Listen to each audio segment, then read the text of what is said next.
All right. Hello, everyone. Welcome back to Chatutisholi. Sahochifwat Megan Baker. Today, our facilitator is going to be Deanna Bird, who is our NAGPRA liaison here in the Historic Preservation Department. She will be in conversation with LeAnne Howe and Padraig Kirwan. LeAnne Howe is a citizen of the Choctaw Nation of Oklahoma and Edson Distinguished Professor at the University of Georgia. She is a famous writer, and her books include Shell Shaker, Evidence of Red, Nico Kings, and Choctaw King on Other Realities. And her newest book is Savage Conversations. Dr. Padraig Kirwan is a senior lecturer in the Literature of the Americas at Goldsmiths University of London. He's the author of Sovereign Stories, Aesthetics, Autonomy, and Contemporary Native American Writing, and numerous book chapters and articles on Native American literature. Today, LeAnne and Padraig will be talking about their co-edited book, Famine Pots, The Choctaw-Irish Gift Exchange, 1847 to the Present, which is the book that we'll be discussing today. And so now I'll just turn it over to Deanna. Hi, welcome everybody. So thank you for joining us today. Hopefully today we get to learn about the book and research that went behind it, and then also future research endeavors. So please have your questions ready, and then we'll be moderating those so that you can ask those. And I'll turn it over to LeAnne. Would you like to talk a little bit about the idea for the book, how it came to be, how you guys started collaborating, and how it came to come to fruition?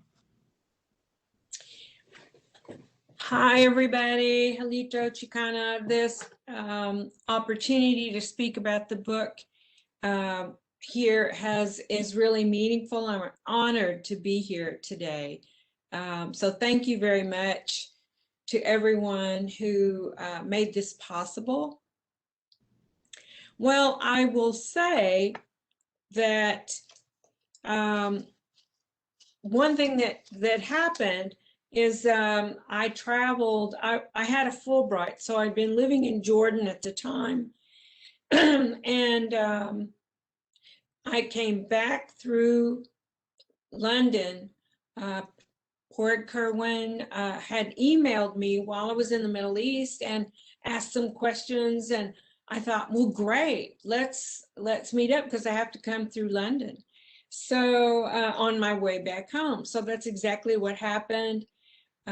We had coffee and we had so many things that were in common because he had been working on Southeastern Native literature more broadly, and he'd also had some interest in shell.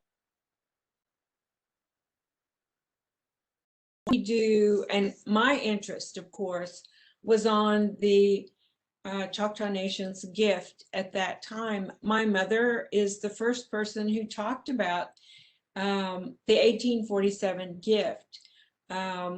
So I thought immediately, wow, we are perfect to put this book together and talk about this extraordinary event that happened, and what an amazing thing this was, because we were, 1847, we were very much still trying to pick up the pieces from our removal from Mississippi at that time in 1837, 38, 39, when most of the Choctaw Nations finally did come over.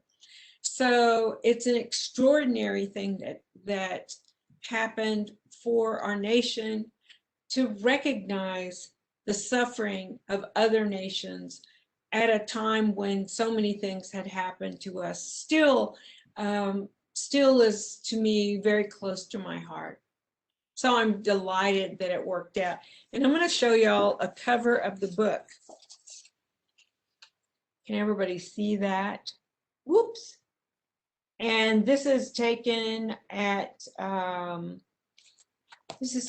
one of the famine centers. Help me out, Padraig. It's Choctaw House, the famine museum.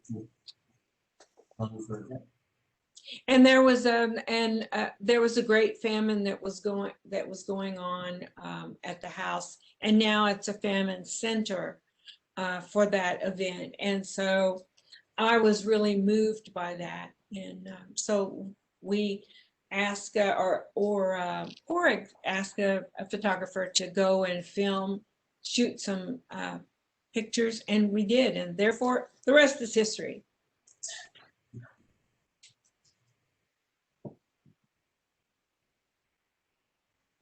All right. Did you have anything else to add?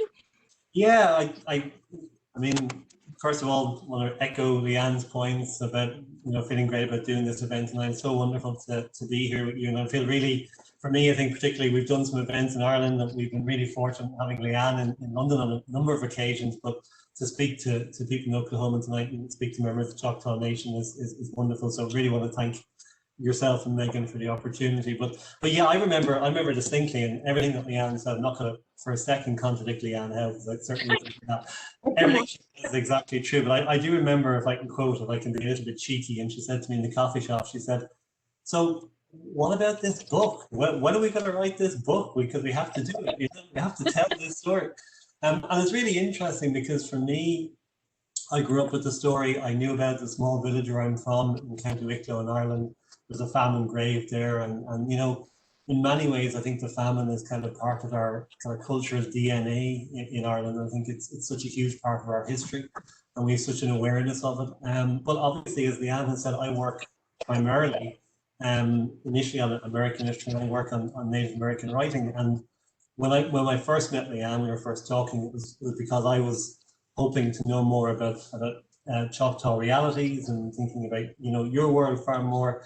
And I also, I'll be very honest, I had a little reticence because in the back of my mind, there's that one person who shows up and says, oh, our historical experiences are somewhat comparable, or, as somebody who was trying to maybe kind of talk about Native American experience and Irish experience, and it's a very different thing, obviously.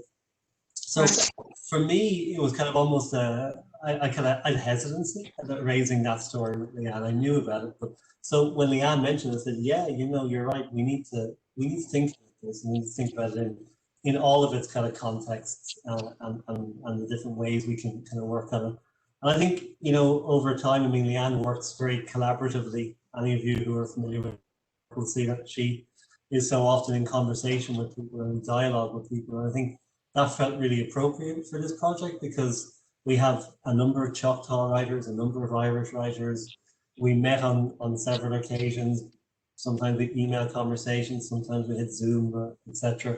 And I think there's great sense of being in dialogue in this text and thinking about what the gift means to both, to contemporary Irish readers, what it's meant historically, what it meant in 1847, and kind of the basis in which the gift is made. And for me, because I'm interested in Indigenous sovereignty quite a bit, and I'm interested in the ways in which continuance and survivance and resistance are all part of Native American writing and Choctaw writing in particular, it felt really appropriate. It felt really right to have those conversations. So yeah, feel really blessed to have been involved in it.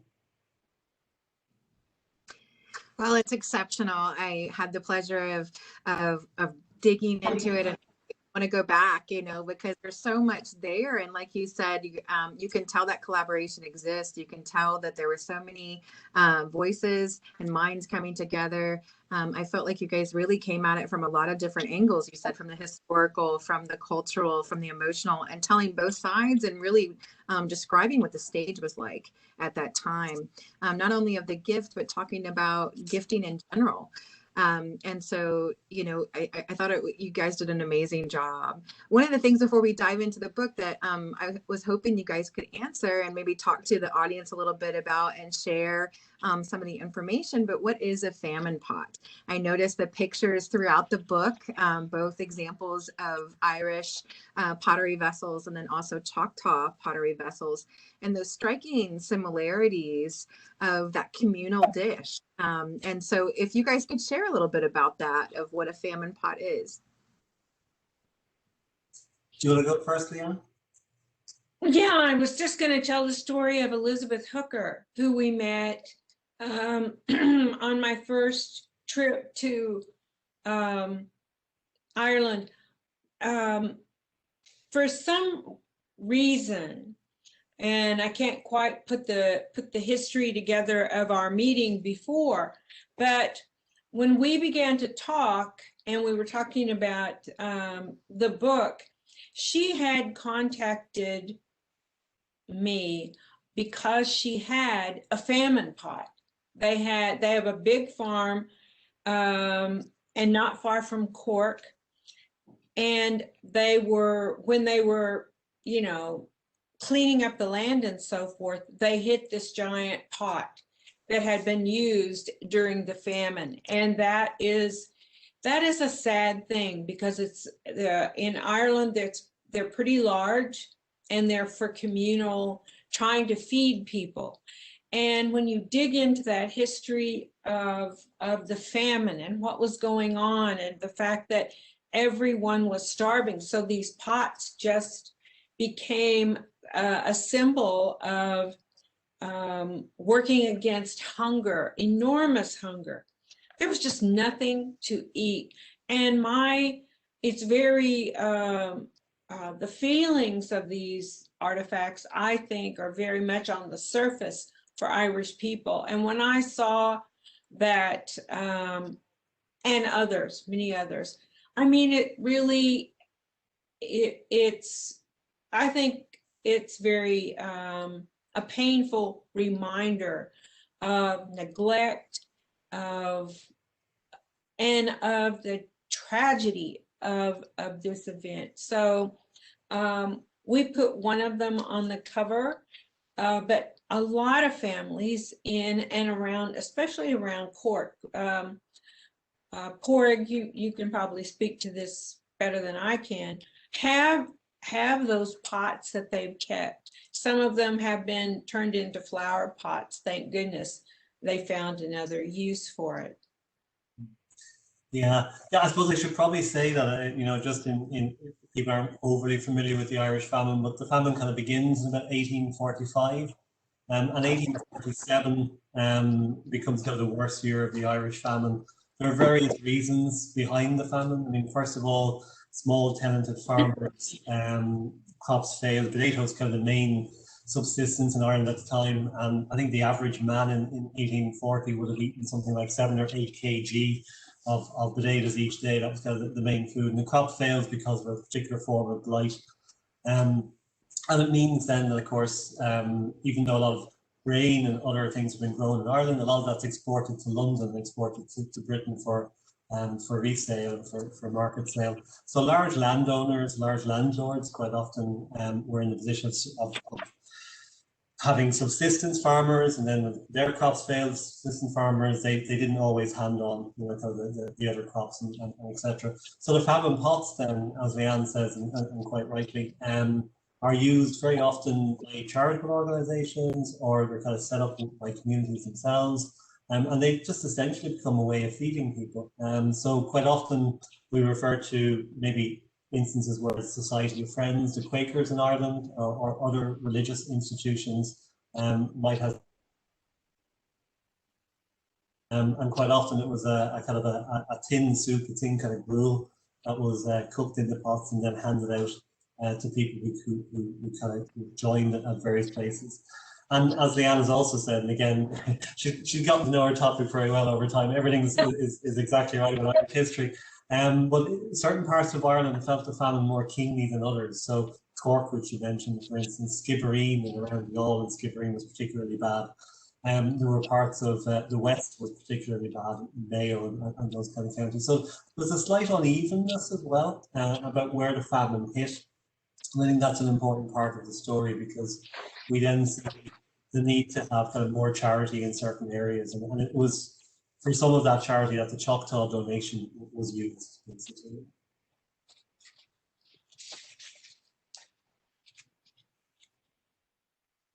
Oh, sorry. Deanna, you're muted, I think. There you go. So that brings me to a point that when I was reading the book, I was really particularly interested in the use of newspapers and all of the archival data mining especially that, you've highlighted in recognition, resilience, and relief chapter. And that you make it clear, just as our community was learning about the fate of the Irish people, Ireland was also hearing about Indigenous struggles, particularly colonization and the effects of the Indian Removal Act and the fate of Choctaw people for years leading up to the famine. And that's something that I didn't consider. I knew that, the little research that I had done in preparation for the Itifabasa article, that we had heard about the gift, but it really highlighted that it was on both sides. And, the columns abutting each other in terms of what was going on in your neck of the woods, and then also here in the U.S., and the way that the governments kind of perceived both Native people and Irish people. And so it was interesting to learn about, those underlying motivations. And as you had talked about, an overlooked arena and these hidden transcripts almost. What was that like for you, both as researchers, diving into those archival documents and newspapers and really unraveling all of those layers and realizing that, in leading up to the famine, that the Irish had heard a lot about what was going on here in Choctaw country and struggles with Indigenous communities? Yeah, it's fabulous, really, isn't it? I mean, because obviously, particularly kind of packages of news take a very long time in the 19th century to get from the US to Ireland. But of course, they do arrive, and they arrive with regularity. So once the flow of information is established, then it just keeps on coming. And I think for me, I think what was probably most interesting was exactly what you pointed out there, LeAnne, that certain newspapers in Ireland that maybe were from the unionist perspective, or maybe were kind of more in keeping with the political goals of the British. They reported in a certain way on Indigenous issues, and of course then more nationalist leaning papers, or papers that would have been at the time very simply identified as Catholic papers, would perhaps have thought very differently about these things, and that's really interesting. And I think one thing that's probably very striking is that it is, first of all, easy to forget, as you say, and I was surprised too as I was looking at the tendrils of connection and thinking about the kind of sophisticated ways in which kind of newspapers are reporting on these things, and the extent of the information that's being kind of exchanged. That's one thing, but also I think it's fascinating to think about the kind of the overall effects of something like a charitable moment. So when the Choctaw send the money to Ireland, it's a profound moment of benevolence in some ways, but also it underlines, for me, Choctaw sovereignty and survivance, and the thinking about the fact that the tribe are reaching out, they're looking for a kind of a form of solidarity, quite possibly, and I think it allows all of us then to perhaps appreciate the ways that Indigenous peoples or the Irish, in terms of colonization, were treated. So we can set up that kind of, again, a conversation about that. It's a very different thing, the forms of colonization are very different, but as you say, some of the aspects of it are almost identical. So Walter Raleigh goes to Ireland in the early 17th century, and he reports back to Queen Victoria that the Irish are like this. We can go to America and do something similar, And Richard Hakluyt does exactly the same thing, and the comparisons are at that moment kind of very, very striking. So I think to see that in action, and to see this idea of transatlantic contact, I think is really important. Yeah. Yeah. Absolutely.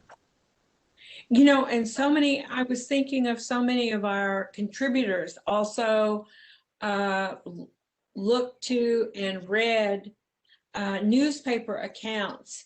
One is Phil Morgan, and his essay is a real heartbreaker, in that the way in which the Choctaw people felt when they heard about another community in great need.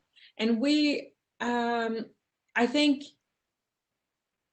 because we are very sensitive people, actually at our core, one of the papers, it might have been the Arkansas Intelligencer, talked about that the Choctaw people just wept when they heard about the starvation. And I think it is because we had nearly starved to death, in the 1830s, coming from our own homelands. People starved, and that was in memory of the people who were left. So they're not the same, but they affect our communities in similar ways.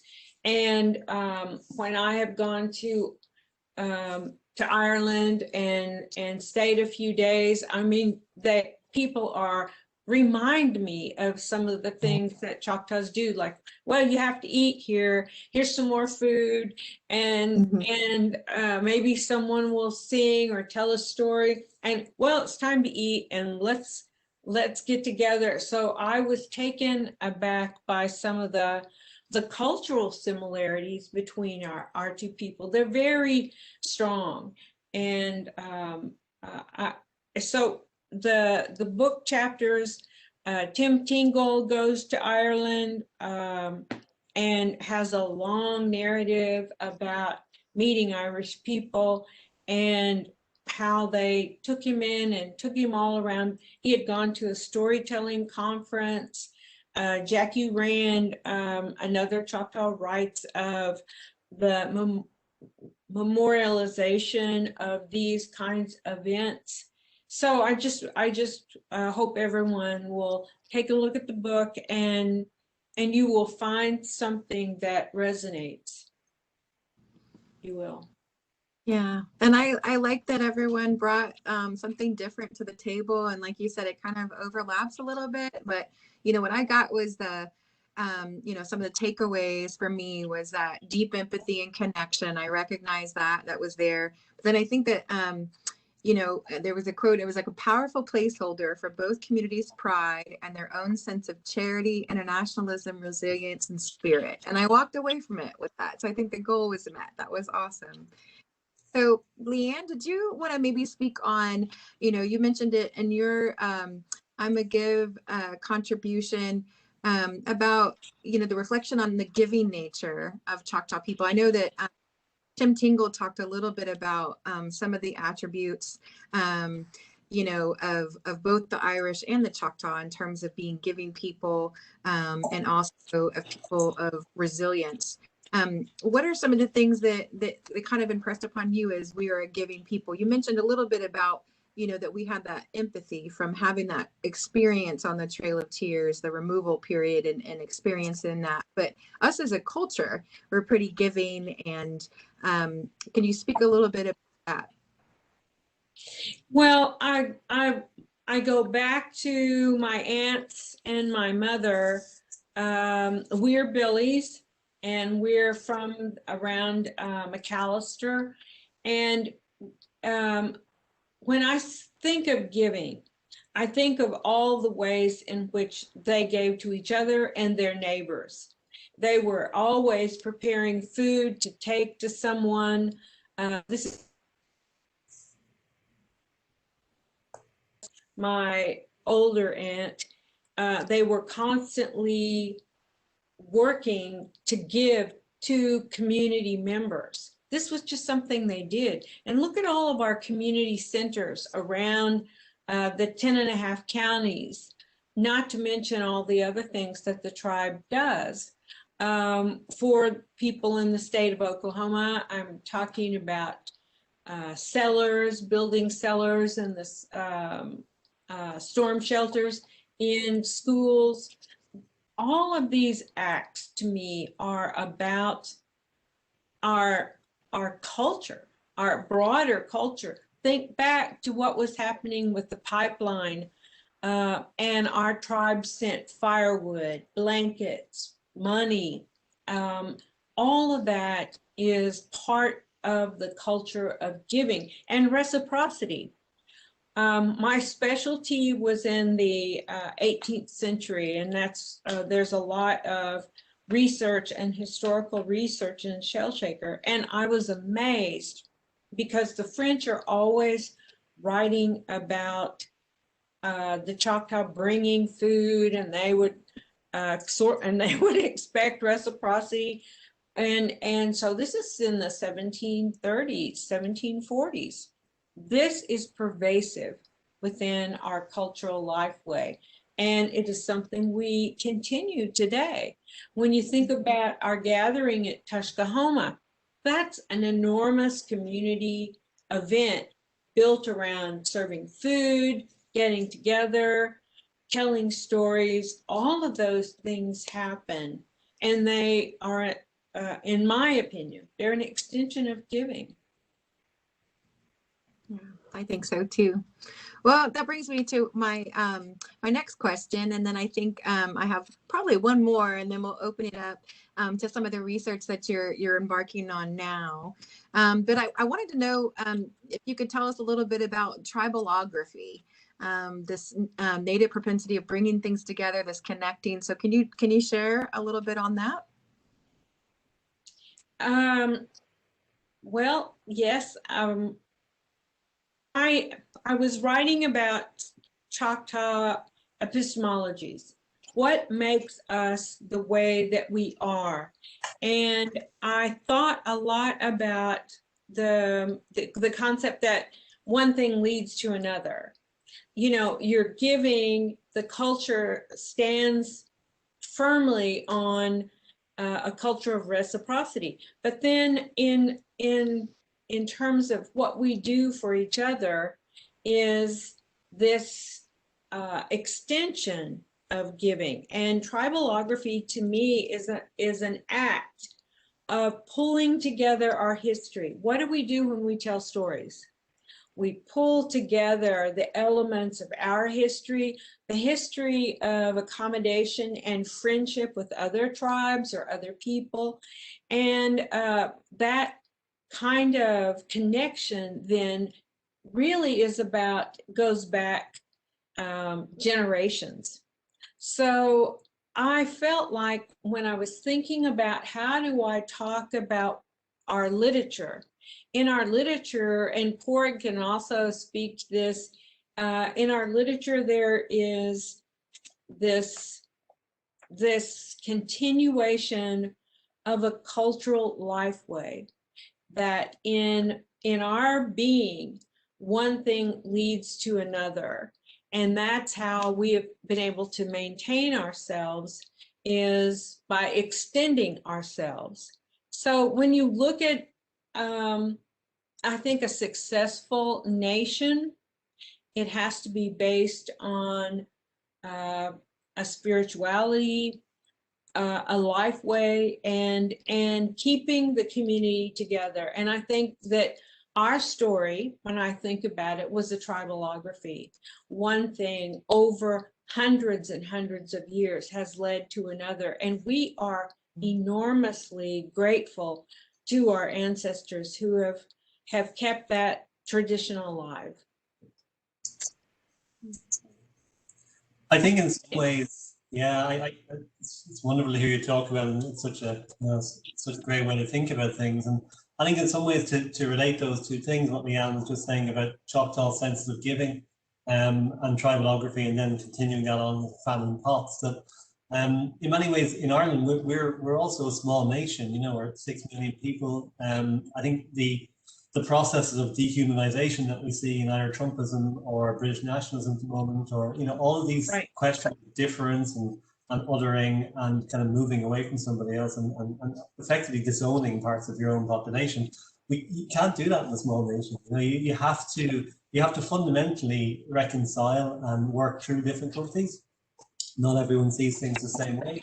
You also have to rely on each other.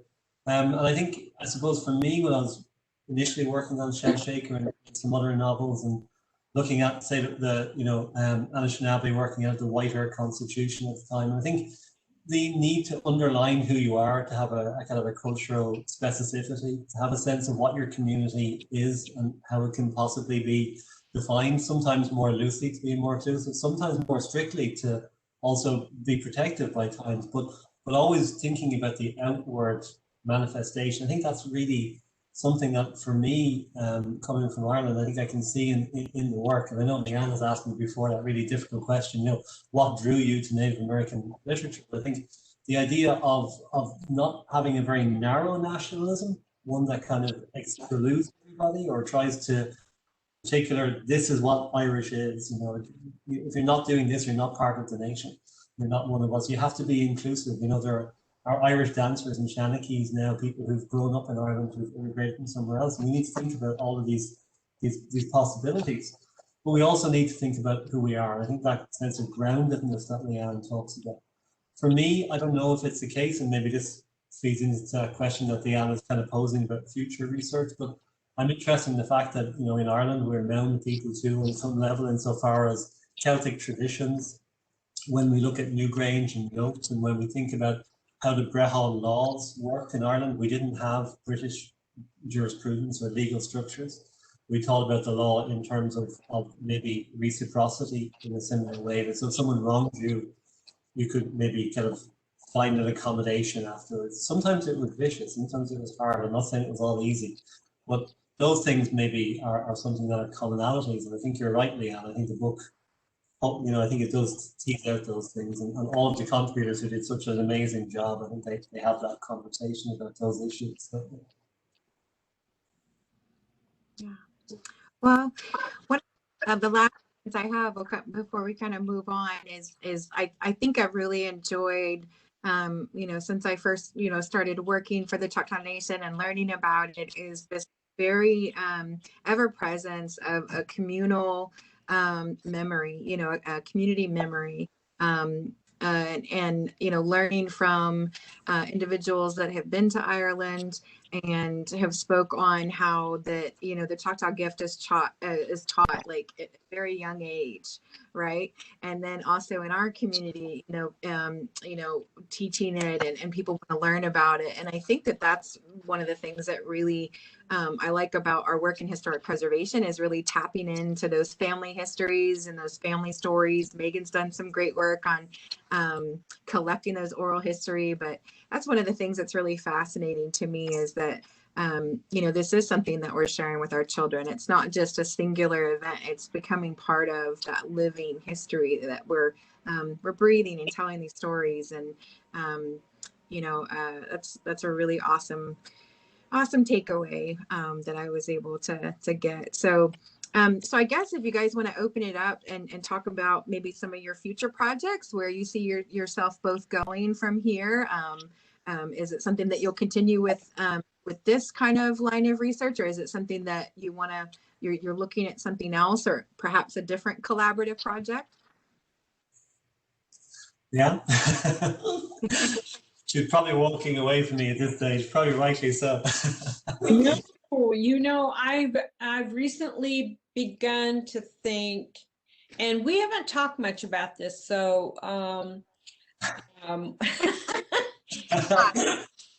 you know, so I'm just gonna go ahead and say it. I think that we may end up, story is so powerful. That's what a tribalography is, and it works.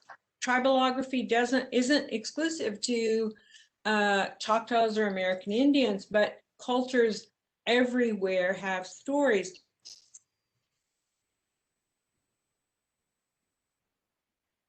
Of this book, and have stories from children or young people, more young people's stories of what they've been doing and working, and our cultural exchanges, and to show that the story continues.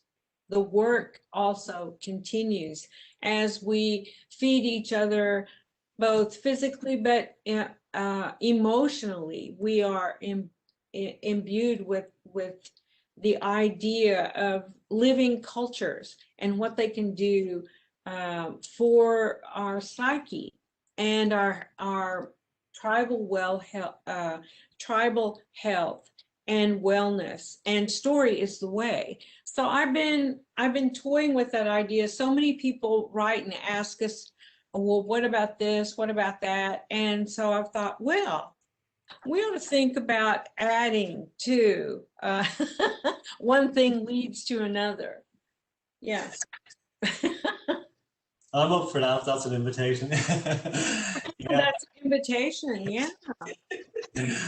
I think I mean it's been amazing in so many ways. I mean, I think there are kind of aspects of the story, because I mean it's interesting insofar as this is a story that a lot of people knew already.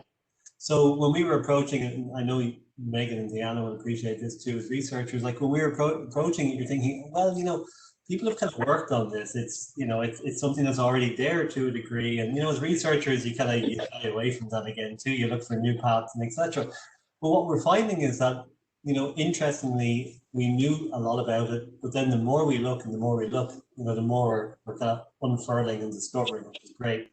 But also it's the conversation that started around it, which is so huge. And I think definitely, second edition sounds like a great idea. I think the inclusion of those voices, I think that's the main thing, because this is not on any level our story. It's both population stories, both community stories.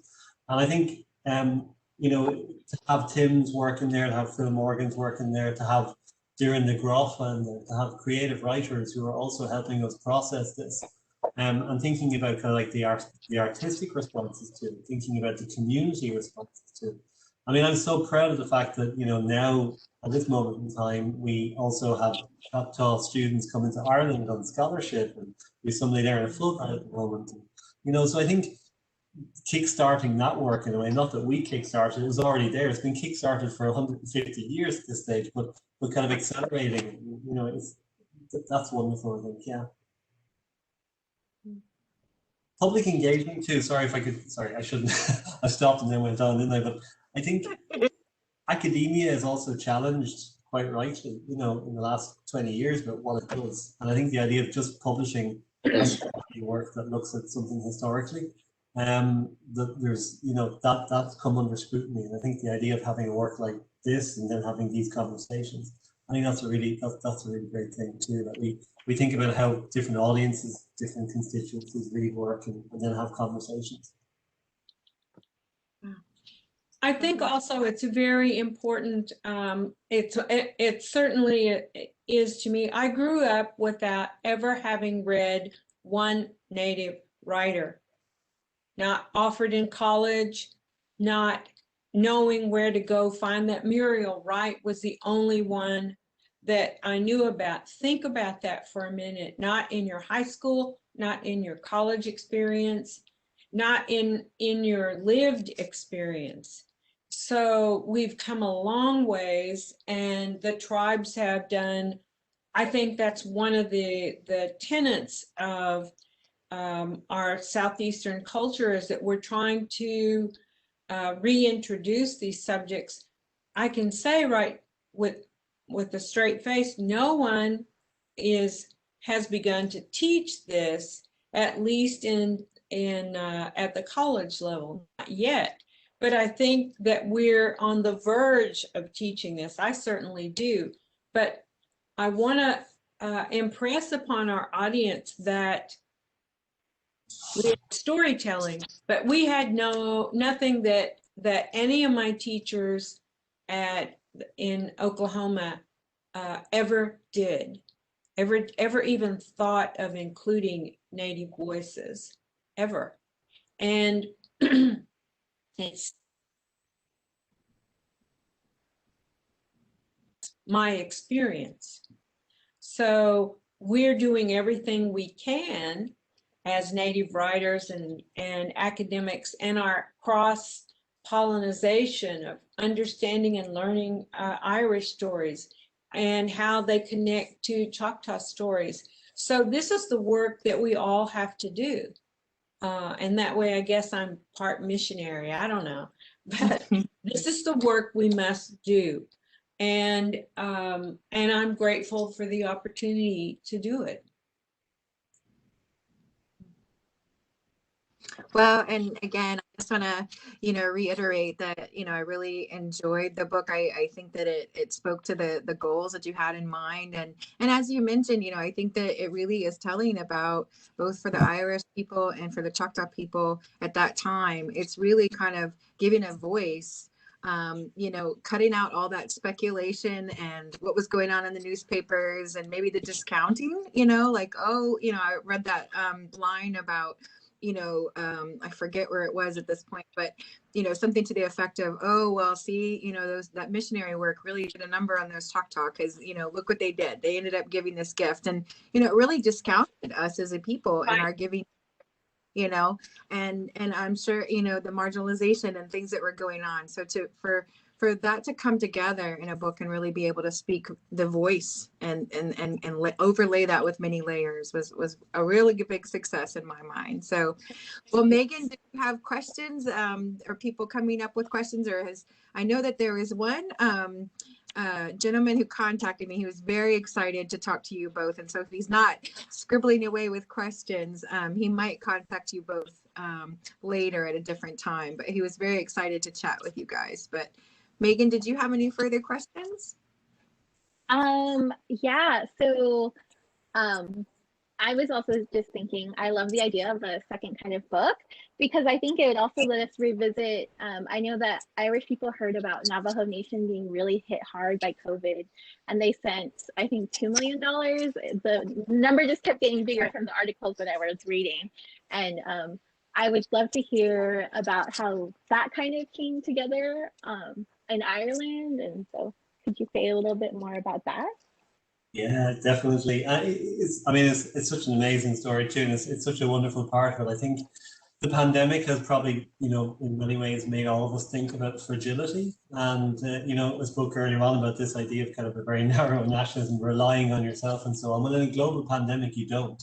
And of course, I think for us as communities, I think we've been palpably aware of this. One of our past presidents, Mary Robinson, said that Ireland was a first world country with a third world memory. And I think that is true, that once you've been through kind of some of the historical moments that we have, I think you appreciate the fragility of things. So this story took off. I mean, it was, again, because I work with so many people in the US, and I got the link for the GoFundMe page for the Navajo, and I donated early, and so, but 2 or 3 days later, someone said to me, "Oh, have you heard about this?" And yeah, I actually saw that page, a couple of days ago, but it's fantastic, and then people started to give, and then suddenly, I think LeAnne and I both found that international news organizations were getting through to us on email. We Time Magazine, Fox, and CBS, and the kind of the power of that.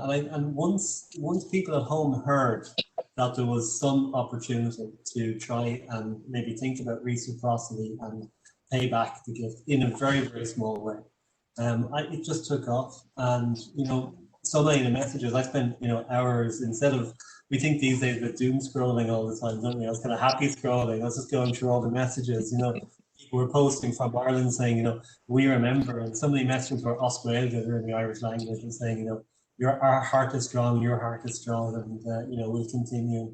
And it was really affecting. Yeah, it was really, really touching. And I think there's kind of a great depth of feeling at home in Ireland. It's not just a case of, and that's what Deanna was saying too. I think the notion that money is given and it's kind of forgotten, or it's just a moment of charity, I think that's completely misplaced. I think it's about not only reciprocity, but it's about seeing and understanding and truly kind of empathizing in a way. And I think that connection is very much there. So yeah, so it's been a great story. Right. I think also, I just want to say one thing. I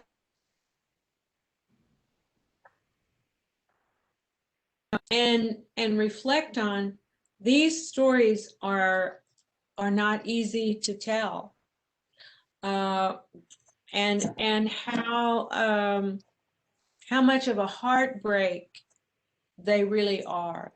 And so in putting them together, I know from our contributors that it's a hard story to tell, and emotionally hard when you're going through the archives and you're looking at the names of the dead and thinking, boy, it didn't have to be like this.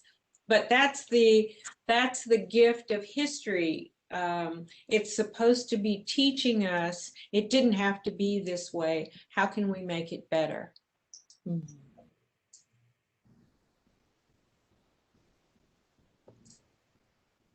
I think that's a really important part of it too. I think the sense of shame and guilt in a strange way that comes with some of these experiences. And I think for many Irish, and this is something that's really come through in talking transatlantically at the moment with audiences who are in the US, that for many people who emigrated in the 40s and 50s, even the 1940s and 50s, there's a sense of of still being quite poor, and you know, responses to Irish immigration, you know, particularly here in London, uncles of my wife and so on who came over in the 50s, you know, they didn't get a great welcome. They were still the connotations of in some ways of being the poor Irish who travel abroad. I think that's something that has to be kind of unpacked as well. And I think you're right, LeAnne, that very often you'll find that older generations, there's that kind of gap in history too. There's that moment what Julia Kristeva calls the patu, the unspoken, that people are worried about talking about. And another aspect of it in Ireland too, which I think we're very mindful of, and you know, I think always needs to be mentioned, is that we know too that despite our history being colonized, that we were part of the colonization of the United States. And Sebastian Barry and other writers have attended to that. And even though there were moments of intermarriage and there's, you know, great communal moments between Indigenous and Irish communities, there were also moments when things were more horrific. And I think at home in Ireland, we have to record for that. I think we have to find a way to think about what happens when you as a community are brutalized and then you go on to brutalize somebody else for whatever reason, be it because of poverty or whatever imperatives kind of drive you. And I think that's something that this conversation has helped with as well. I think it's helped to think about that in Ireland as well. The complexities of our relationship are important. Mm. I also want to just mention that the introduction for the book, and we were very fortunate, the two introductions for the book, one is from the President of Ireland, Michael D. Higgins, and Padraig reached out to him and his people, and of course our Choctaw chief, Gary Batten, also was so generous in writing an introduction for the book itself. And this is to me, this was a legacy moment when you get the leaders of two different nations coming together around an issue of famine and grief, and both of them generously writing a brief introduction. I was really, truly moved by that.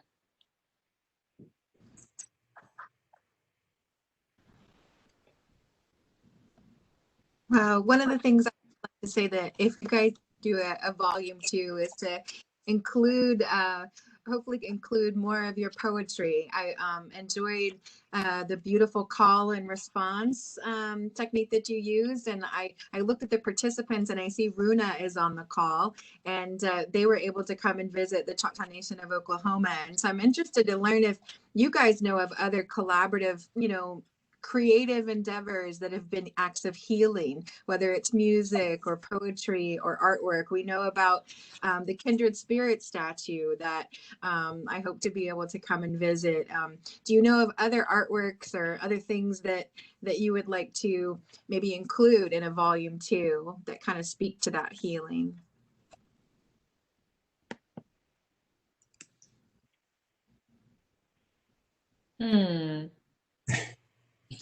Poetry, definitely. I think American Meredith's work always comes to. Oh, yeah. Yeah, absolutely. Absolutely. I'm not, because we haven't spent a great deal of time yet talking about it, we are opening ourselves up today and in the coming future to publishing another volume. And so I hate to say, well, put a boundary around that, because as you say, one thing leads to another. So we are going to work on that. We have also been hampered. We had big plans to open and have a good ceremony here in Georgia at the University of Georgia now, and do the same kind of opening in the UK and in Ireland, but the pandemic has kind of slowed us down a little bit, like everybody else, from our big ideas. Well, so we're on it, but it's part of our future too. I've learned so much doing this book. I've learned so much, and I've been humbled by the generosity of the Irish people and the Choctaw people.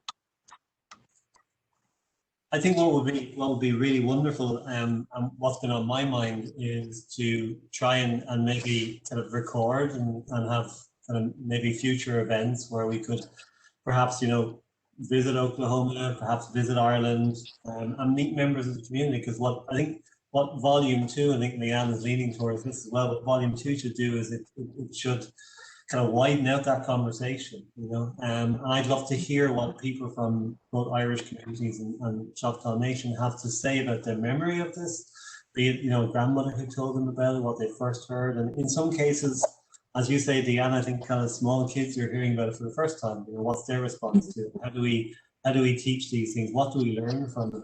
And so on. It kind of goes back to what Megan was saying about the pandemic and how we live this gift today, which is really, really important. So it would be wonderful. I mean, we're kind of looking at grant proposals and thinking about, you know, who might fund those types of trips. And what you've just suggested, Deanna, sounds perfect. Let's get artists together, because maybe there haven't been that many opportunities just yet. But I think, as LeAnne and Darren showed, you know, when you get together and start writing something collaborative or thinking about painting or music, that would be amazing. You know, we've some great artists at home in Ireland who've been looking at the famine and the gift. So what happens when we get all those people in the same space for a little while? That's what really excites me, and that's what I'd like to do as part of this next step. Yeah, I think it'd be rewarding to expand that out. That's awesome.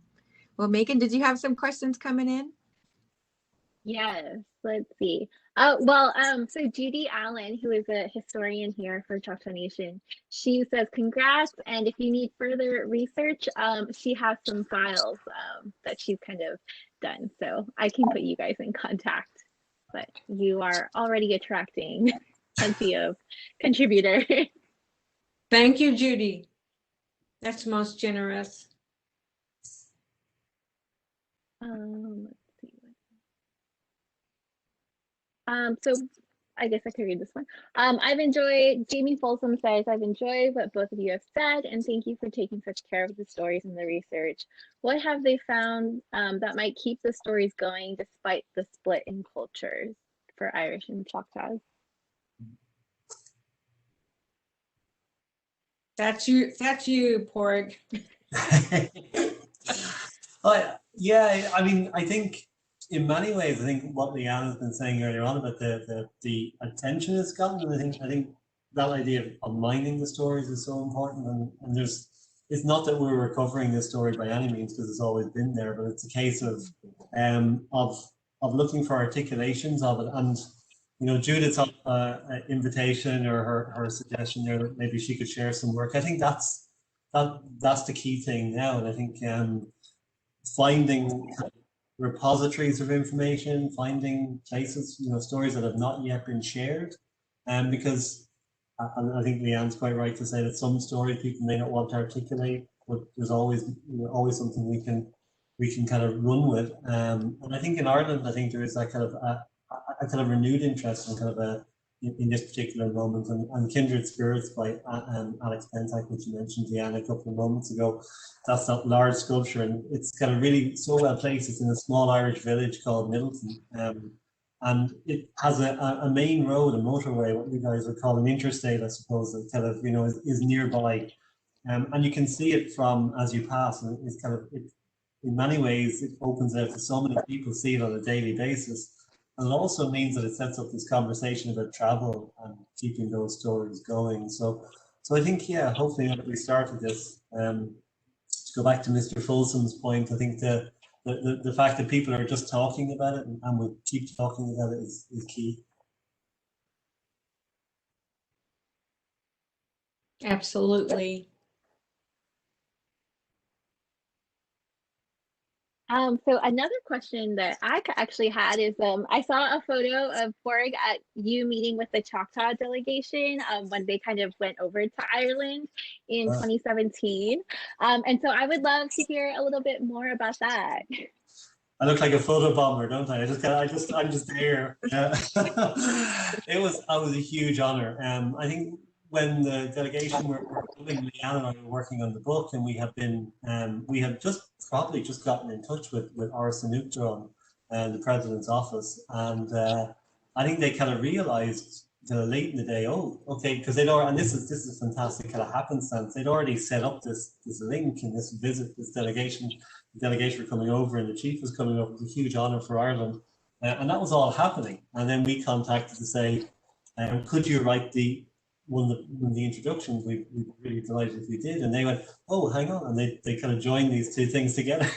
So it was quite, to be really honest, and this isn't it couldn't have been any other way. So I'm not criticizing Archival on any level, but it was quite a last minute invitation. I think we got, was it, LeAnne, with 48 hours or something, because just the way we collected. And LeAnne wrote, and she spotted it because it came in late in the evening, and she spotted it first because she was still online, and she said, oh, we've been invited, I can't go, but you have to go. So she went, okay, I'll go. So it was wonderful. It was really it was a great afternoon, and I think Michael D. Higgins, the president of Ireland, we're very fortunate that he's somebody who was in politics, but he's also a poet, and he is a human rights activist. He's just written a really interesting piece in the last few days in the Guardian newspaper here in the UK about immigration and how we see kind of our interaction with people around the world. And he's a great advocate, and to be there on that day, I say I did feel as if I was just showing up. To be fair, it wasn't it was something that was already set, but it was a real pleasure, and it was fantastic, and it was a real celebration.